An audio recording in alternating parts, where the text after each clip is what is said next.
Hello friends, welcome to regift N M. आज हम आपके लिए लेकर आए हैं one of the best war movie को, जिसका नाम है फ्यूरियस। तो आज हम ऐसे 17 जाबाजों की कहानी जानेंगे जो अकेले ही दुनिया की सबसे बेरहम मंगोल फौज के सामने डटकर खड़े हो गए अपने वतन और अपने लोगों की हिफाजत के लिए, क्योंकि अगर ये अंदर घुस गए तो इनकी बच्चों और औरतों पे जानवरों की तरह टूट पड़ेंगे। तो क्या अकेले सिर्फ 17 जाबाज हजारों मंगोलों का सामना कर पाएंगे, या फिर मंगोल आज इनके खून से इस सरजमी को लाल कर देंगे? चलिए पता लगाते हैं। मूवी की शुरुआत में हम कुछ रूसी सिपाहियों को देखते हैं जो जंगल में शिकार करने के लिए आए हैं, और इनमें से एक सिपाही अपनी बेटी नास्टिया को भी यहाँ साथ लेकर आया है, और इनके साथ छोटा लड़का कोलोवर्ट भी होता है। पर जंगल में मंगोलियन सिपाही पहले से ही इनको मारने की फिराक में तैयार छिपकर बैठे होते हैं। मौका मिलते ही ये इन पर हमला कर देते हैं। कोलोवर्ट नास्टिया को फौरन रायजन शहर मदद के लिए भेज देता है। रूसी सिपाही भी इनका मुकाबला कर रहे होते हैं, पर मंगोलियन सिपाही बहुत ज्यादा हैं और ये इनको मारने के लिए पूरी तैयारी के साथ आए होते हैं। मंगोलियन सिपाही एक एक करके सभी रूसी सिपाहियों को मौत के घाट उतार देते हैं। आखिर में सिर्फ रूसी का एक ही सिपाही बचता है,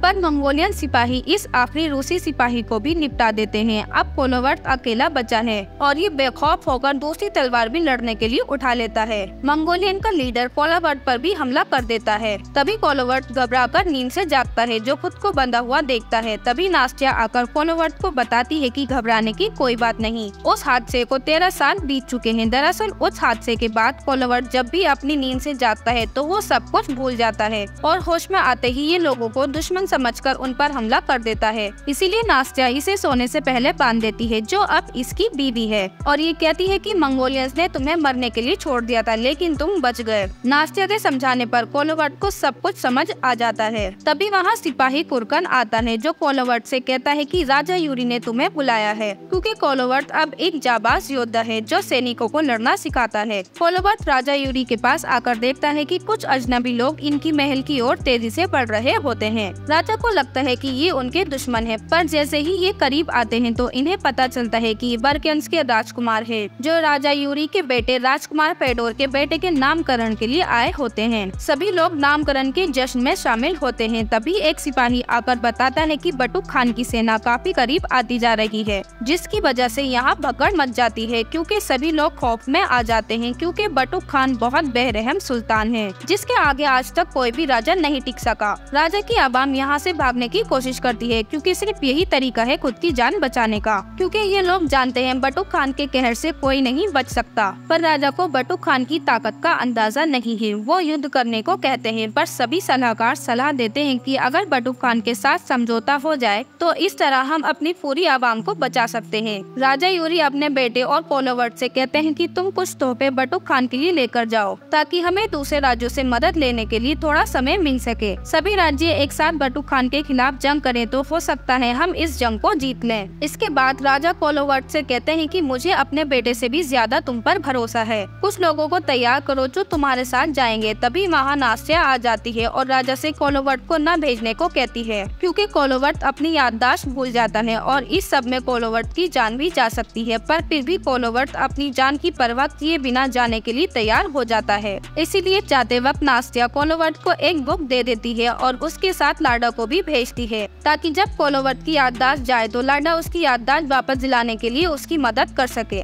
इसके बाद कोलोवर्ट अपने साथियों के साथ बटुक खान के पास जाने के लिए रवाना हो जाता है, और थोड़ी देर चलने के बाद ये लोग बटुक खान के पास पहुंचकर राजा यूरी की तरफ से उनका पैगाम बटुक खान तक पहुंचा देते हैं। बटुक खान इनका तोहफा कबूल कर लेता है और इन लोगों के लिए खानों का बंदोबस्त कराता है। कोलोवर्ट का एक सिपाही बटुक खान से पूछता है कि वो हम लोगों से क्या चाहता है, जिस पर बटुक खान कहता है कि रायजन शहर को एक बेहतर सुल्तान चाहिए। मतलब साफ है, बटुक खान इनके राज्य पर कब्जा करके अपनी हुकूमत का आगाज करना चाहता है। इसके बाद बटुक खान के सिपाही कोलोवर्ट के लोगों से कहते हैं कि जो बटुक खान के आगे झुकेगा खाना उसे ही नसीब होगा, जिस पर राजकुमार भड़क जाते हैं। लेकिन कोलोवर्ट बात को संभालते हुए कहता है कि हम अपने रायजन शहर के लिए जान दे भी सकते हैं और जान ले भी सकते हैं। आज तक बटुक खान के सामने किसी ने बोलने की हिम्मत नहीं की, पर कोलोवर्ट के हौसले और जज्बे को देखकर बटुक खान कोलोवर्ट को एक ताबीज देकर उसकी सुरक्षा का वचन देता है, और कोलोवर्ट से कहता है कि तुम्हें जिस चीज की भी जरूरत होगी वो तुम्हारे लिए हाजिर कर दी जाएगी बिना किसी सवाल किए, और जब तक तुम्हारे पास ये ताबीज रहेगा तुम्हें कोई भी सिपाही किसी भी तरीके का नुकसान नहीं पहुंचा सकता। इसके बाद हम देखते हैं कि कुछ रूसी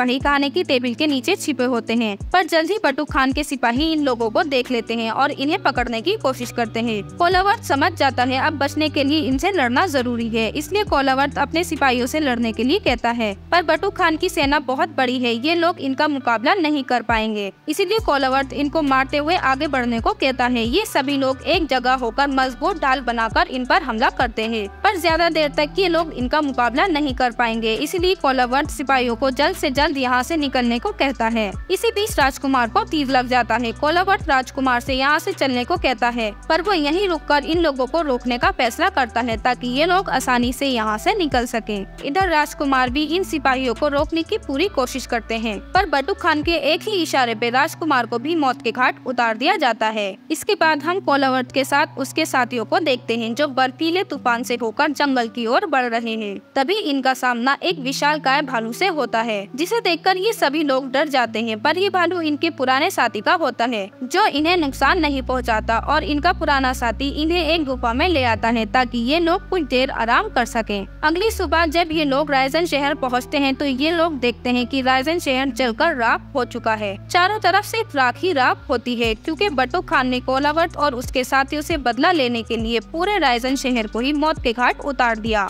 बटुक खान के कहने पर मंगोलियन सिपाही ने राजा यूरी के साथ उनकी बेटी को भी बड़ी बेरहमी से मार दिया। नास्तिया भी अपने बच्चों को लेकर आग में कूदकर मर जाती है और इस तरह पूरा रायजन शहर जलकर राख हो गया। कोलावर्त को नाश्ते की बहुत सारी बांसुरियां मिलती हैं, जो कोलावर्त रोज नाश्ते के लिए बनाकर लाता था। एक ही झटके में कोलावर्त की पूरी दुनिया ही उजड़ जाती है। कोलावर्त अपने साथियों के साथ मिलकर दोबारा उस बड़ी सी घंटी को टांग देता है और उसे जोर जोर से बजाने लगता है। घंटी की आवाज सुनकर बचे हुए लोग बाहर निकलकर आ जाते हैं, पर इनके साथ मंगोलियन सिपाहियों को भी इस आवाज का पता चल जाता है और वो लोग भी यहाँ पर आ जाते हैं। सभी लोग डर की वजह से छिप जाते हैं, लेकिन कोलावर्त अपनी जगह पर ही खड़ा रहता है। जैसे ही मंगोलियन सिपाही कोलावर्त को मारने के लिए आगे बढ़ते हैं तो कोलावर्त इन लोगों को चुन चुन कर मारने लगता है, क्योंकि उसके राज्य के साथ मंगोलियन सिपाहियों ने उसके परिवार को भी खत्म कर दिया, जिनसे वो बेइंतहा मोहब्बत करता था। कोलावर्त अपने दोनों हाथों में तलवार उठा लेता है और एक ही बार में इन मंगोलियन सिपाहियों को मौत की घाट उतारता जाता है। कोलावर्त को लड़ता देख बाकी लोगों में भी हिम्मत आ जाती है और ये सभी लोग मंगोलियन सिपाहियों पर टूट पड़ते हैं और जल्दी इन्हें मार गिराते हैं। इसके बाद कोलावर्त बाकी राज्यों से मदद का प्रस्ताव रखता है और फिर बटुक खान का नक्शा दिखाता है जो उसने एक कपड़े पे बना रखा है, जिससे इन्हें पता चलता है वो लोग जल्दी जमी हुई नदी से आगे बढ़ रहे हैं। अगर जल्दी उन्हें रोका नहीं गया तो वो सब कुछ तबाह कर देंगे। कोलावर्त अपने तीनों लोगों को दूसरे राज्यों में मदद मांगने के लिए भेज देता है और खुद इधर बटुक खान की सेना के करीब आ जाता है और इनके पीने के पानी में नशीली दवाई मिला देता है और ये पानी पीने के बाद सिपाहियों के साथ घोड़े भी बेहोश होकर नीचे गिरने लगते हैं। कोलावर्त एक तीर बटुक खान के सेनापति के करीब मारता है, जिससे उसे पता चल जाता है कि ये काम कोलावर्त का है। सेनापति समझ जाता है कोलावर्त इनके आसपास ही है, इसलिए सेनापति अपने कुछ सिपाहियों को कोलावर्त के पीछे जंगल में भेजते हैं, जो जल्दी कोलावर्त को ढूंढ भी लेते हैं। इससे पहले मंगोलियन सिपाही कोलावर्त को मार पाते रूसी सैनिक इनसे पहले ही इन्हें मार गिराते हैं, क्योंकि ये सब कोलावर्त की एक चाल थी। इसके बाद हम देखते हैं कोलावर्त ने जिन राज्यों में मदद के लिए संदेश भेजा था उन राज्यों ने मदद करने के लिए साफ इनकार कर दिया। उसी रात ये सभी लोग खाना खा रहे होते हैं। लाडा भी कोलावर्त के पास खाना लेकर जाती है, जो सो रहा होता है, पर नींद से जागते ही हमेशा की तरह कोलावर्त हमला कर देता है। लाडा के साथ बाकी लोग कोलावर्त को शांत कर देते हैं और समझाने पर कोलावर्त की याददाश्त भी वापस आ जाती है। इसके बाद कोलावर्त के साथी मंगोलियन सिपाही को डराने के लिए उन पर छिपकर ऐसे वार करते हैं जिससे उन्हें लगता है कि शैतानी आत्माएं उन्हें मारने की कोशिश कर रही हैं। इसी के साथ मंगोलियन सिपाहियों को कोलावर्त का तीसरा आदमी भी मिल जाता है, जो उसने मदद के लिए भेजा था, क्योंकि यह अपना रास्ता भटक गया था और अब बटुक खान इसे भी मारने का हुक्म दे देता है। इसकी अगली सुबह हम कोलावर्त को देखते हैं, जो अपने साथियों से थोड़ी दूर आ जाता है, पर लाडा इसका पीछा कर रही होती है। यहाँ आकर कोलावर्त अपने तीसरे साथी को मरा हुआ देखता है, जिसे उसने मदद के लिए भेजा था। तभी मंगोलियन सिपाही चारों तरफ से कोलावर्त को घेर लेते हैं। लाडा भी इन सभी को देख रही होती है, इसलिए वो जल्दी मदद के लिए अपने साथियों के पास भागती है, जबकि कोलावर्त अकेले ही इन मंगोलियन सिपाहियों का मुकाबला कर रहा है। सेनापति कोलावर्त पर ऐसे ही वार करता है जैसे उसने 13 साल पहले किया था, जब वो बहुत छोटा था, लेकिन इस बार कोलावर्त सेनापति का हमला रोक लेता है। तभी बर्फ का तूफान आ जाता है और कोलावर्त की मदद करने के लिए उसका पुराना साथी भी अपने विशालकाय भालू के साथ आ जाता है, जो मंगोलियन सिपाहियों को तिनकों की तरह उठाकर पटक रहा होता है और इनको बुरी तरह मारने लगता है। डर की वजह से सभी सिपाही यहाँ से भाग जाते हैं क्योंकि इन्हें लगता है कि सच में कोलावर्ट का साथ शैतानी आत्माएं दे रही हैं। सेनापति आकर सब कुछ बटुक खान को बता देता है, जिस पर बटुक खान कहता है कि रूसी हमें नहीं हरा सकते।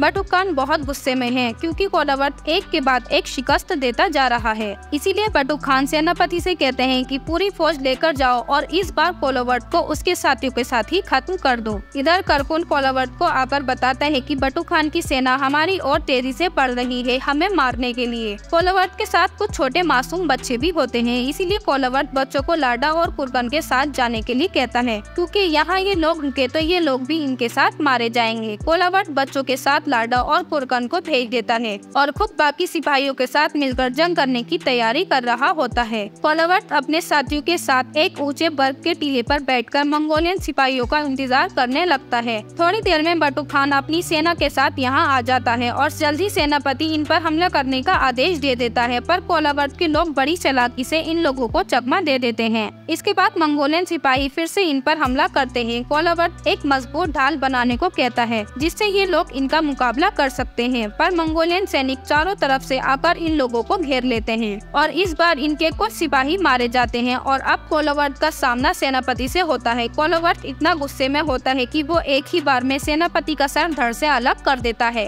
इधर कुरकन और लाडा भी बच्चों को नदी के पास ले आते हैं, पर बर्फ जमने की वजह से रस्सी नहीं खुलती। इसीलिए लाडा बच्चों को रस्सी के पास लेकर आती है और बच्चों को जल्दी जल्दी रस्सी के पास सांस लेने को कहती है और ऐसा करने से रस्सी नरम हो जाती है और आसानी से खुल भी जाती है। इधर ये जाबाज योद्धा अपनी जान की परवाह किए बिना जी जान से लड़ रहे होते हैं। तभी कोलावर्ट नाव को देखता है जो नदी से होकर गुजर रही होती है, जिसे देखकर कोलावर्ट बहुत खुश होता है। तभी इन पर हमला किया जाता है जिससे कोलावर्ट बेहोश हो जाता है, पर जब कोलावर्ट होश में आता है तो इस बार उसे सब कुछ याद होता है और वो अपने आसपास अपने सभी लोगों को मरा हुआ पाता है। इसके बाद कोलावर्ट हिम्मत करके लड़खड़ाते हुए नीचे लड़ने के लिए बटुक खान के पास आता है और नीचे आकर गिर जाता है। फिर कहता है कि एक दिन हम जरूर जीतेंगे और बटुक खान का दिया हुआ ताबीज ये उसे वापस कर देता है। जैसे ही बटुक खान उस ताबीज को उठाने के लिए नीचे झुकता है तो कोलावर्ट कहता है कि आखिरकार तुम मेरे सामने झुक गए। बटुक खान पहली बार किसी का आगे झुका है। बटुक खान को जरा सा भी अंदाजा नहीं था एक छोटी सी टुकड़ी उसकी योजना को बर्बाद कर देगी, जो अपने राज्य के लिए खुद को ही समर्पित कर देगी। और जिस जाबाजी और बहादुरी के साथ कोलावर्ट ने मरते दम तक लड़ाई की उसका सम्मान करते हुए